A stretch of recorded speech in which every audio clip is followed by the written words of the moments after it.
Hello, this is a poem about the English Reformation and Henry VIII. It's to support the GCSE History course, Henry VIII and his Ministers, Unit 3. When Henry first sat on the throne, a good Catholic king was he. He wrote against the Protestants, with the Pope he did agree. Henry was the defender of the faith, the Pope gave him the title. Yet Henry only had a girl, he believed a son was vital. So his relations with the church did sour, a divorce they wouldn't grant. Then Anne Boleyn some new ideas in Henry's mind did plant. The king should rule all of his land, without seeking Rome's permission. Cromwell sought to please his king, with a radical proposition. The Act of Succession 1534 meant his marriage to Catherine was over. The Act of Supremacy was passed as well. The Church of England did Henry take over. Most ordinary folk wouldn't notice the change. At the start things were mostly the same. But some senior churchmen and noblemen too feared the changes would bring on hell's flame. Cromwell and the king feared rebellion. Oath of succession was quickly devised. Refusing to swear it was treason. Those not loyal were swiftly chastised. The king faced some well-known opponents. His ex-chancellor, Sir Thomas More, the Nun of Kent called Elizabeth Barton, with John Fisher did they changes deplore. Thomas More refused to take the oath. Henry sentenced his old friend to death. Barton and Fisher suffered just the same fate, against the changes until their last breath. Reformation did make some changes. 7 sacraments reduced to 3. A new Bible translated to English, fewer relics and statues to see.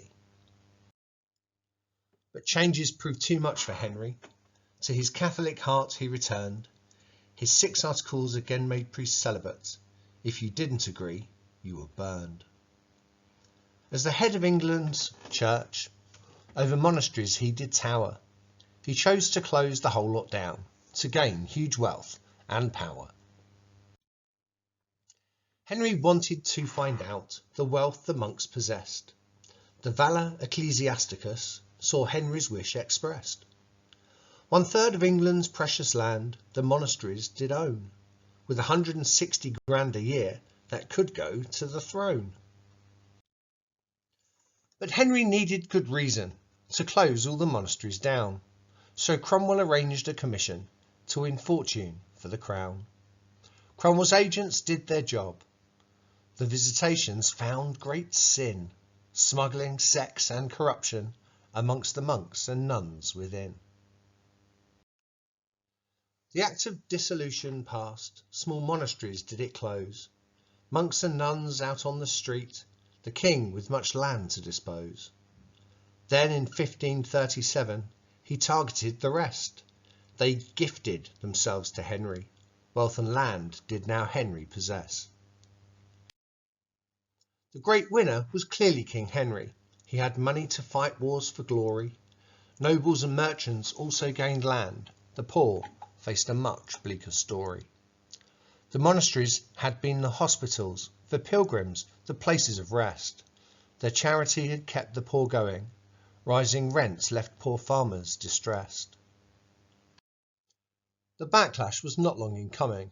Poor harvests increased peasants' wrath. In Lincoln and later in Yorkshire, thousands were on the warpath.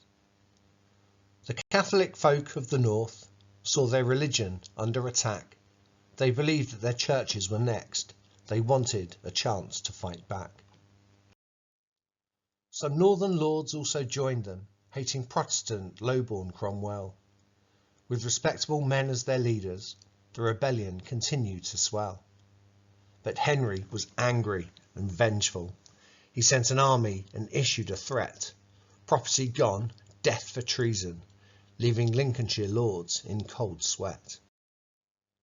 The Lincoln Rebellion was over, but the Yorkshire Rebellion grew fast, with an army of near 40,000 under the leadership of Robert Aske.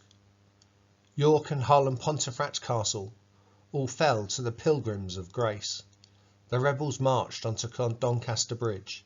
There Henry's army they stood ready to face. The Duke of Norfolk was outnumbered. Negotiation was his only chance. The king would listen to the pilgrims' demands. Were there no more to advance? Aske wrote the Pontefract Articles, with 24 points for the king. The pilgrims' great army was then broken up, trusting Henry would to them death bring.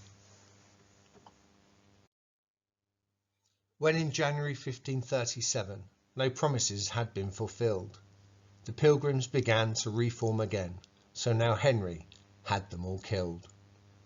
Aske was hanged at York's great castle, trusting Henry his fatal mistake. With 200 dead alongside him, the rebellion did King Henry break. The largest rebellion the Tudors faced was this pilgrimage of grace. Yet by talking and making demands on the king, too much trust in Henry did they place. The uprising brought further consequence. Dissolution and speed did increase. Monasteries a focus for resistance. Monks and nuns no more living in peace. The Reformation took place under Henry. Only some new ideas did he pick.